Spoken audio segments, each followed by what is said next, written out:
पात कर औरंगजेब कर दिए। मैं जानता हूँ कि शहरों के नाम पर महाराष्ट्र में अनेक होते हैं और इसमें कर जोड़ देते हैं और भविष्य में संभाजी कर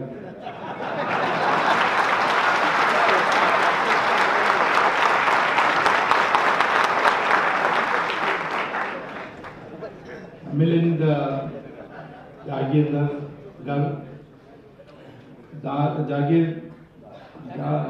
जहागीरदार,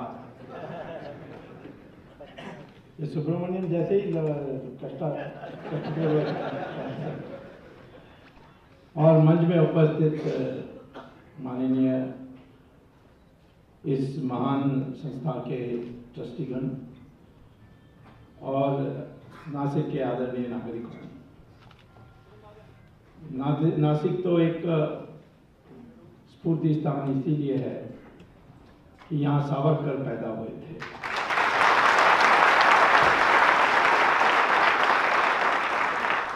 और उनके त्याग के बारे तो सबको पता है, परंतु उनके साथ क्या अन्याय हुआ उसके बारे भी अब भविष्य में जब नए फाइल्स खुलेंगे तब बात करता है।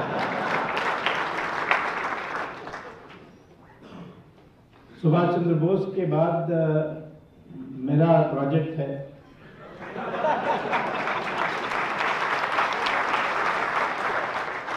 कि अमेरिका में और इंग्लैंड में जो आई विटनेस रिपोर्ट्स छपे थे उसके अनुसार गांधी के शरीर में 4 गोली थे।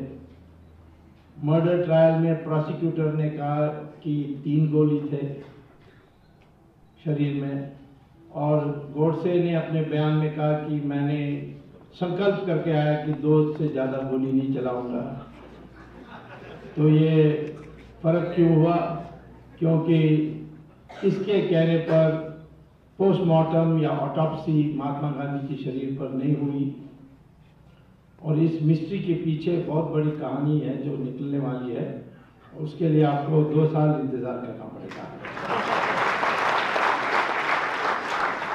तो सावरकर को मैं प्रणाम करते हुए मैं अपनी वक्तव्य शुरू करता हूँ। उन्होंने हमें एक नया दृष्टिकोण दिया था जब 1857 को फर्स्ट वॉर ऑफ इंडिपेंडेंस के नाम पर उन्होंने पुस्तक लिखा है, जिसको हर यूनिवर्सिटी में कंपलसरी रीडिंग करने की आवश्यकता है। बुद्धि जी भी कहेंगे ये इंटॉलरेंस है, बट ये आवश्यक इंटॉलरेंस है। तो इसीलिए क्योंकि अभी तक जो आपको पढ़ाई गई हमारे इतिहास के बारे, कल के बारे, आज के बारे, वो भविष्य में कल के बारे फिर होना नहीं चाहिए। इस दृष्टि से मैं अपने विचारों को रखना चाहता हूं। हम तो 700-800 साल पहले और उससे पता नहीं कब हमारी इतिहास शुरू हुई। निश्चित तौर पर जो नक्षत्र हैं पुराण में जिसका जिक्र, उसके अनुसार महाभारत 5000 साल से ज्यादा है, रामायण 7000 साल से ज्यादा है, ऋग्वेद का तो कोई अंत ही नहीं है। और इसीलिए ये एक लंबा संस्कृति की देश है। यूनेस्को ने एक बार सारी संस्कृतियों का विवरण बनाई थी और उसमें गिनती में 46 संस्कृति उन्होंने उल्लेख किया। और इस 46 संस्कृतियों में उन्होंने देखा कि 45 गायब हो गए।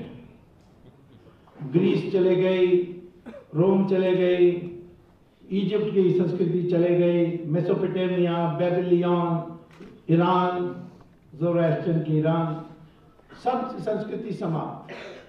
उसके जगह में कुछ नई आई जिसका कोई संबंध नहीं है पहले संस्कृति से। इस 40 में एक ही है जो अभी तक खत्म नहीं हुई है, अटूट है, लगातार चल रही है, वो है हिंदू संस्कृति हमारे देश में।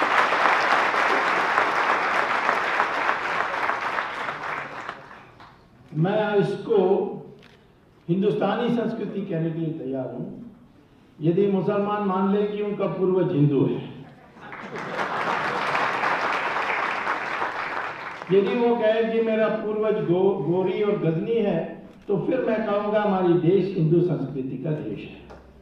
परंतु मैंने देखा है कि मुल्लाओं को छोड़कर अधिकांश 95% मुस्लिम इस बात को स्वीकार करने के लिए तैयार हैं कि उनका पूर्वज हिंदू है।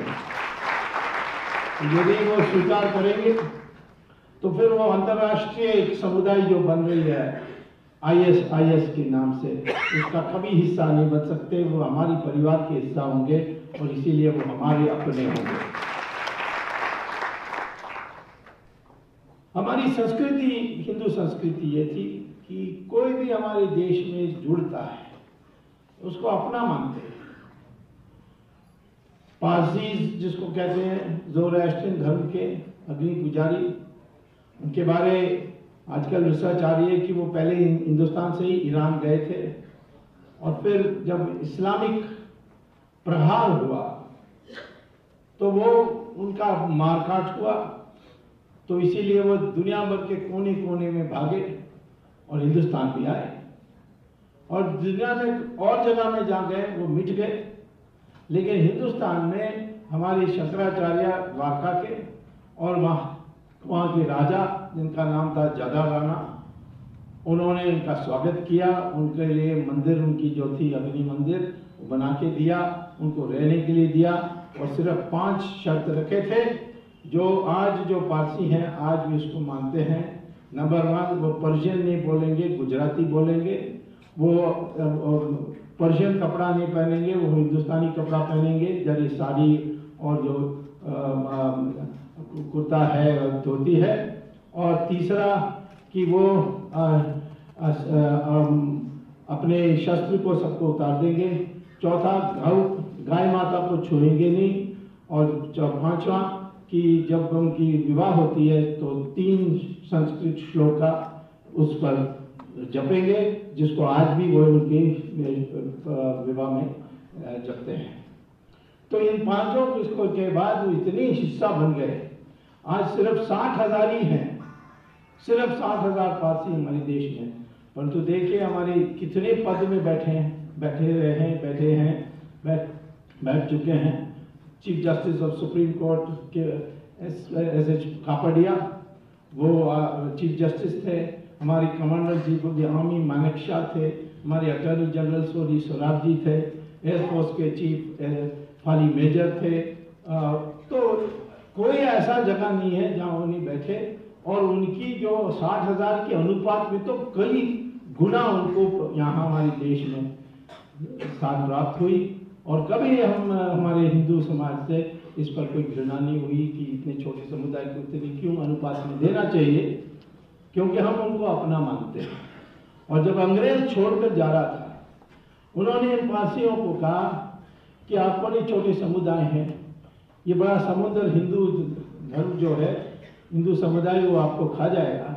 इसीलिए जैसे एंग्लो इंडियन के लिए हमने रिजर्वेशन की है पार्लियामेंट में, आपके लिए भी हम करने के लिए तैयार हैं पार्लियामेंट में। तो पारसी की लोगों ने उनको जवाब दिया, 1000 साल के लिए हिंदुओं ने हमारी देखभाल की, आपकी आवश्यकता नहीं है।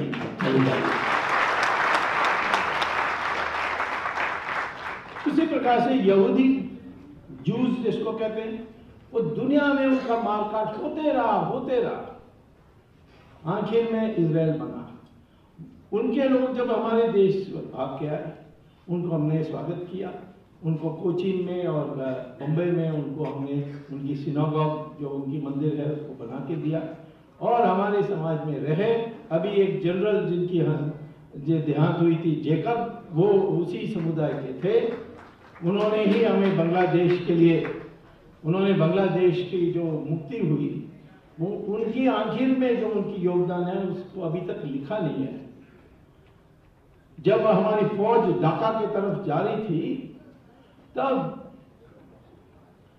रशिया के दबाव बहुत जबरदस्त आई इंदिरा गांधी पर कि अमेरिका के जहाज आ रही है, हम लोग आपको पूरा समर्थन नहीं कर सकेंगे, तो इसीलिए ढाका को मत कब्जा कर लिए, वहीं रुक जाइए जहाँ है।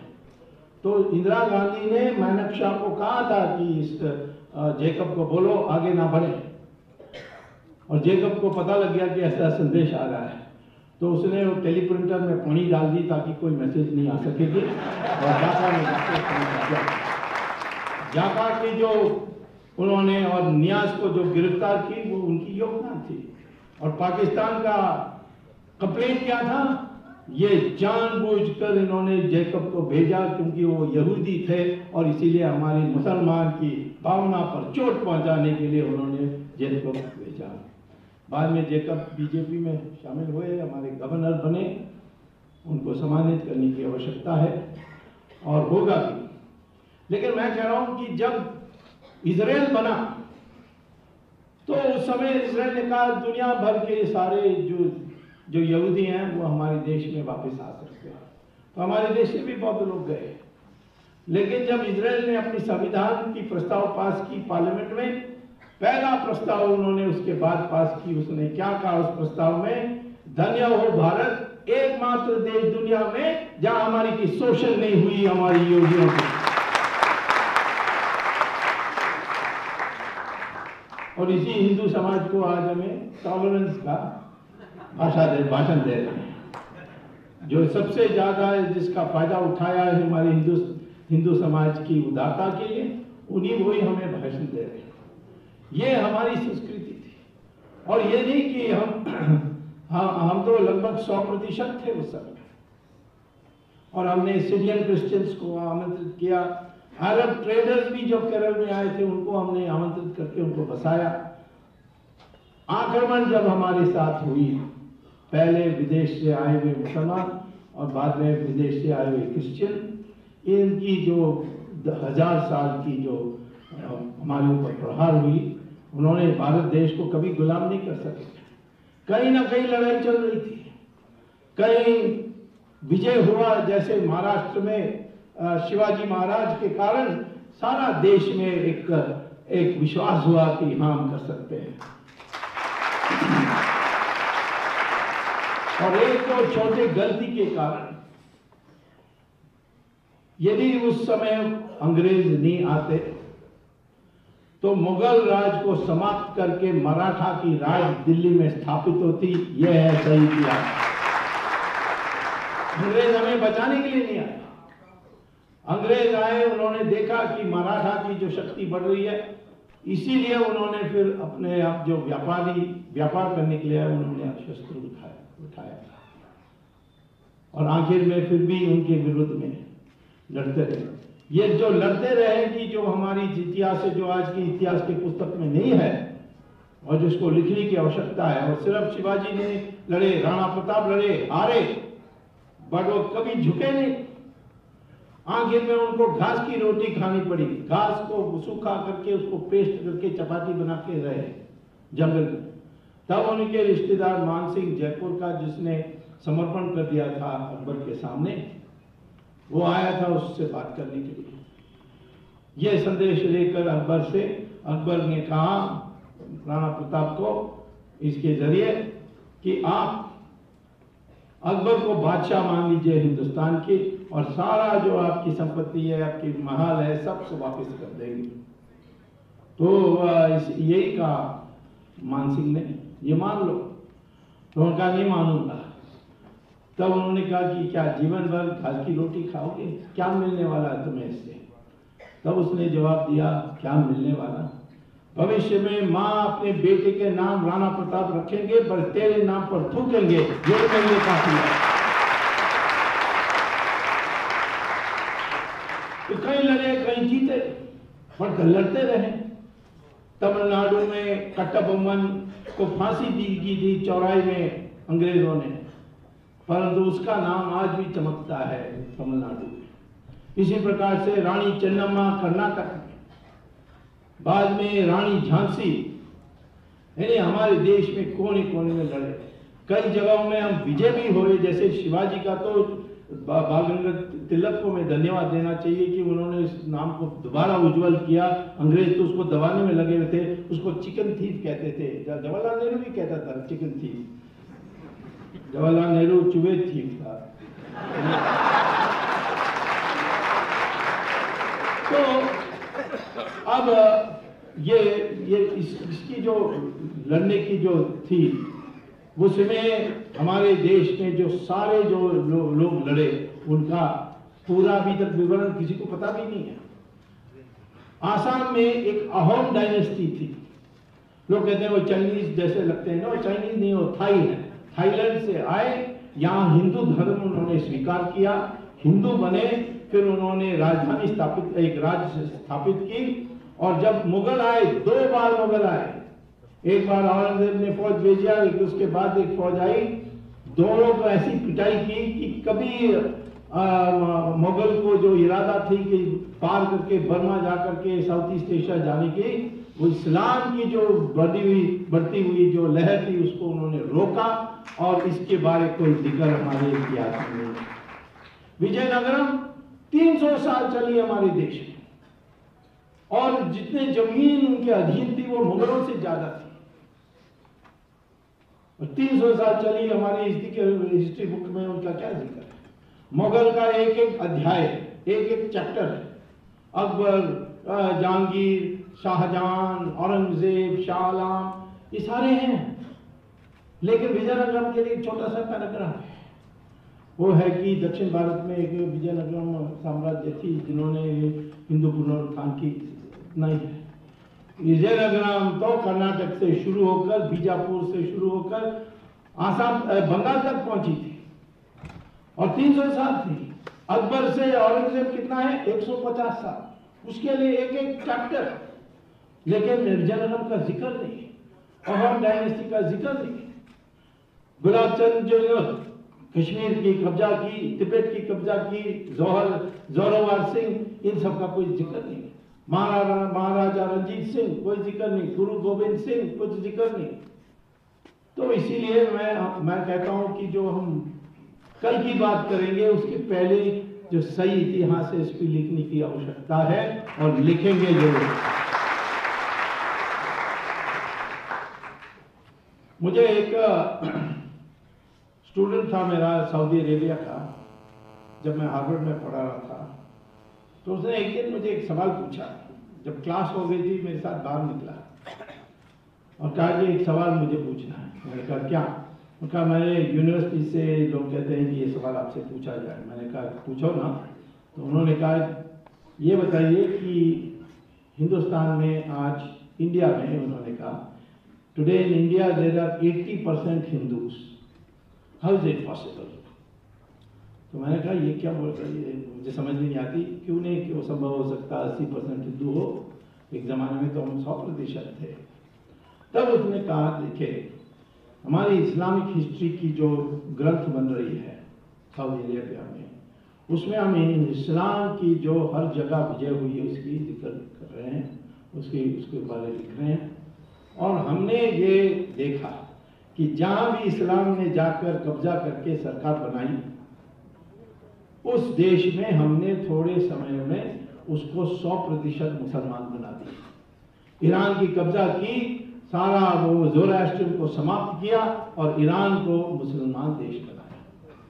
इसी प्रकार से मेसोपोटामिया, बेबीलोन जो बगल में थी, उसको नष्ट किया और एक देश बनाया दोनों को, वो इराक के नाम से। 100% मुसलमान। कितने साल में? सिर्फ 17 साल में। ईरान 15 साल, इसके लिए 17 साल। इजिप्ट ने कब्जा की और हमने उसको 100% मुसलमान बना दी 21 साल में।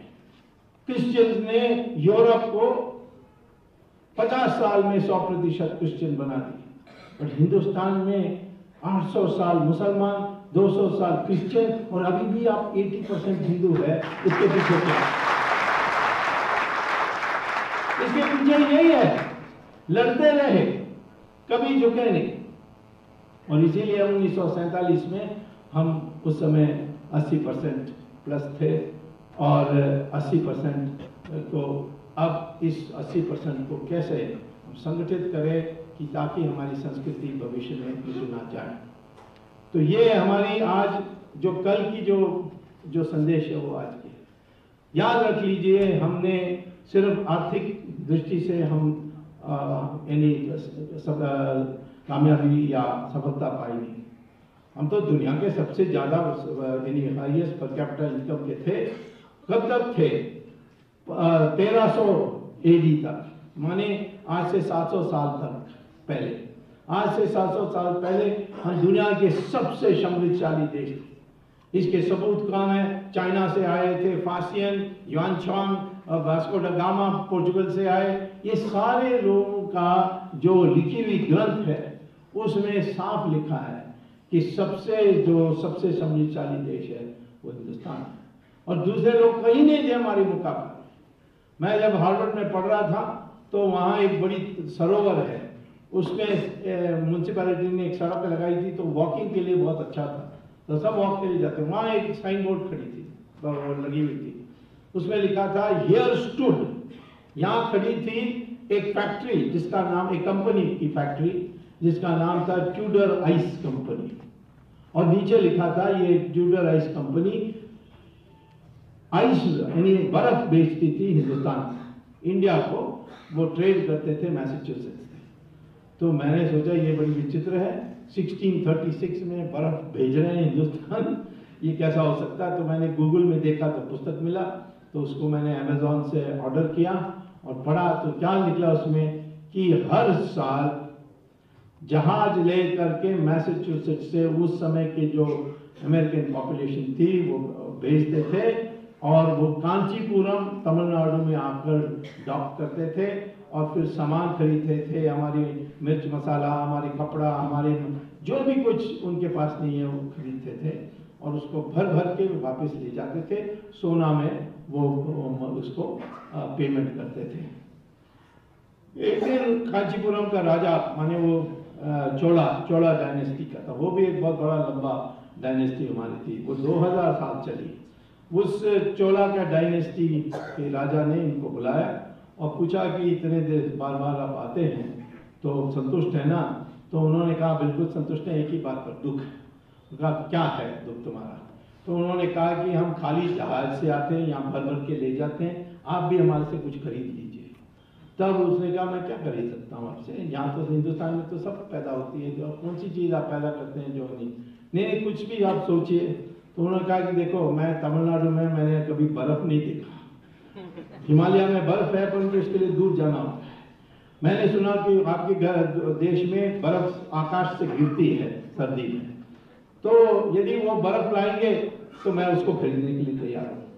तो जब विंटर में वो सरोवर फ्रीज हो जाती थी तो सॉडस्ट लगा करके फिर काट के उसको फिर सॉडस्ट में भर के जहाज में रखकर 10,000 के मील की दूरी में वो आकर हमारे देश में आइस बेचते थे, और ये आइस 40 साल के लिए बेचा। ये था हाल अमेरिका का उस समय, और ये था हाल हमारी इंडिया का। तो मैं आपसे कहता हूं कि फिर हम गिरे क्यों? हम गिरे अनेक कारण से। हमारी बीच में फूट थी, वो भी एक कारण था। जैसे जयचंद ने अपने दामाद को उसने धोखा दे दिया, और भी इधर उधर की कहानी थे, और मूल कारण शुरू में ये नहीं था, ये मोहम्मद गोरी ने बताया। असली कारण जीते तो निश्चित जो धोखा हुआ पृथ्वीराज चौहान का अपने जयचंद फादर इन लॉ से, उस कारण से तो हुआ, परंतु उन्होंने ये कहा कि असली कारण जीतने का ये था कि हमने आखिर में समझ लिया था कि ये हिंदुस्तान की संस्कृति, ये हिंदुस्तान के लोगों की संस्कृति क्या है। हमारे लोग कभी नहीं सूर्य उदय होने के पहले मैदान में जाते थे लड़ने के लिए, कभी बगीचा में या कृषि के जामोरे वहां उस खेत में नहीं लड़ते थे। जहां जनता भरी हुई है, जैसे शहर है, शहर में कभी लड़ाई नहीं होती थी। आप देखेंगे हमारी महाभारत, रामायण, जो भी सारे लड़ाई जो हुए हमारे हिंदुओं के बीच में, वो मैदान, खुला मैदान में होता था। और खुला मैदान में होने के कारण अब महल से निकलना पड़ता था। रामचंद्र जी जब ललकारा रावण को, तो रावण को बाहर आना पड़ा। ये उसने ये नहीं कहा कि अंदर आओ मेरे महल के अंदर, देखो तुम्हारी क्या हाल होती है। वो मैदान में आके लड़ा। कुरुक्षेत्र भी मैदान थी और इस मैदान में सारा हिंदुस्तान लगा हुआ था, सब कोने कोने से राजा है। ट्रैवनकोर जो है, जो आजकल केरल में मर्ज हो गई है, उस ट्रैवनकोर राजधानी से भी लोग आए थे। उसके राजा आए और उन्होंने देखा दो भाई की लड़ाई है, तो उन्होंने कहा कि मैं तो लड़ूंगा नहीं, परंतु दोनों के लिए मैं खाना पकाऊंगा। तो दोनों जगह में उन्होंने टेंट लगाई और खाना पकाने के लिए फौज के लिए उसने कहा कि यानी हर लोग यानी देश के लिए तो ये एक राष्ट्रीय युद्ध था और ये मैदान में हुआ, आमने सामने हुआ। तो इसीलिए गोरी आए तो वो खेत में गए, वो नगर में गए और उन्होंने मारकाट उन जगहों में की थी और उन्होंने 3 बजे सुबह अटैक किया। 3 बजे सुबह अटैक करने के लिए उन्होंने फैसला की, इसीलिए उनको पहले जीत तब मिली थी। और इस कारण से हमारी हार हुई थी। और एक बुरी आदत हमारी में थी क्षमा करने के लिए। उसको कितने बार क्षमा किया मुझे नहीं पता, हिंदी में आएगी, बट क्षमा कितने बार करोगे? ये बाहर से कोई आएगा उसको तो हम एक बार भी नहीं क्षमा करनी चाहिए। और वो संस्कृति आज भी चल रही है पाकिस्तान के साथ। अच्छा ठीक है, आगे बढ़ेंगे, देखेंगे, थोड़ा और बातचीत करेंगे और दबाव भी डाला जाता है हमारे ऊपर। मैं हमारी सरकार को दोष नहीं उतना देता हूँ जितना जो दबाव आती है। नहीं, हमारी सिविल सर्विस से, हमारे लेखकों से, हमारी बुद्धिजीवियों से सब प्रेशर करते नहीं, एक और बारी ट्राई करेंगे, एक और बारी करेंगे। तो इन कारणों से हम पिटे पर तो झुके नहीं, लड़ते रहे। अंकित हमारे देश को हमने मुक्त किया और हमने not only economic development, science में कौन सी चीज पर पीछे रहे? हर चीज में सबसे आगे। हमारी सर्जरी थी, हमने मैथमेटिक्स में डेसिमल हमने ही दी थी। इसीलिए आइंस्टाइन कहते हैं, मैं जब इंडिया का सोचता हूं तो मैं फिर एक with folded hands I say thank you India. क्यों? You taught us how to count. नहीं तो पहले तो रोमन न्यूमरल्स में फंसे हुए थे सब। ये डेसिमल, न्यूमरल्स ये हमने दी थी। अलजेब्रा, ट्रिग्नोमेट्री, कैलकुलस, भास्कराचार्य ने कैलकुलस इन्वेंट की थी।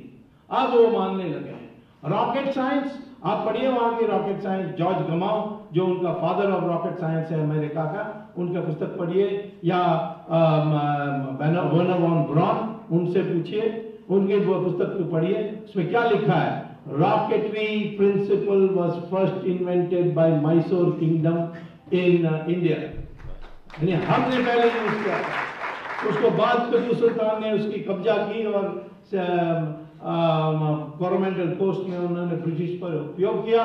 फिर ब्रिटिश ने जासूस भेज करके चोरी की एक रॉकेट को, उसको लेकर इंग्लैंड में जाकर डुप्लीकेट करके फिर आए उस रॉकेट के साथ। तो इसीलिए हमारे इसमें कोई कमी नहीं थी। अंग्रेज देश की कब्जा करने के बाद जो हमारी जो आधुनिकता होनी थी उसको रोक दिया उन्होंने। रेलवे को आने नहीं दिया, 70 साल के लिए आने नहीं दिया। उन्होंने ब्लास्ट फर्नेस स्टील बनाने के लिए, ब्लास्ट फर्नेस जो जर्मन्स ने इन्वेंट की थी, उसको हमारे देश में आने नहीं दिया। तो ब्रिटिश की जो 100 साल की रूल थी प्रत्यक्ष, वो उसमें हमने उभरने नहीं दिया। उन्होंने हमें दबा के रखा और फिर उनकी एजुकेशन सिस्टम को बदल कर हमें सबको बाबू और गुलाम बना दिया और एक हीन भावना पैदा कर दी। जो हमारी जो कल की जो बात है वो ये है कि हम लोग बिल्कुल स्वाधीन सोचते थे, नई नई चीज ढूंढते थे। हमने कभी गलती कभी नहीं की। आपको पता है कि हमारे ऋषि ने पहले दिन से कहा था कि पृथ्वी सूर्य का चक्कर लगाती है।